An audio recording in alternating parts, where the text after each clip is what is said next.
Cake দিয়ে বানিয়ে ফেললাম কেক মিল্কশেক। যেহেতু ম্যাঙ্গো সিজন তাই ম্যাঙ্গো কেক মিল্কশেক। তবে যে কোনো ফ্লেভারের কেক মিল্কশেক বানানো যেতে পারে। আমি একটা ওভারলোডেড ম্যাঙ্গো কেক নিয়ে নিয়েছি। আপনারা বাড়িতে বার্থডে বা অ্যানিভার্সারি বেঁচে যাওয়া যে কেক পিস থাকে সেটা দিয়ে একবার বানিয়ে এই মিল্কশেকটা ট্রাই করে দেখতে পারেন।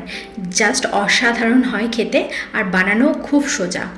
কেক পিস, অল্প মিল্ক আর কনডেন্স মিল্ক দিয়ে মিক্সিতে একবার ঘুরিয়ে নিলেই শেক রেডি।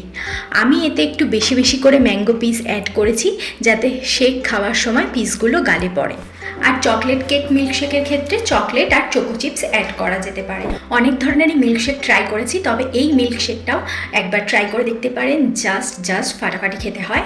কাঁচের বোতলে থাকা যেটা দেখলে অ্যাড করলাম সেটা হোমমেড ম্যাঙ্গো ফ্রুটি। যারা যারা রেসিপিটা এখনও দেখোনি তারা আমার পেজে রেসিপিটা আপলোড আছে, চেক আউট করতে পারো। আর এটা বাড়িতে ট্রাই করো সবাই, আর নিজে খাও, আর কোনো গেস্ট আসলে তাদেরকেও খাওয়াও।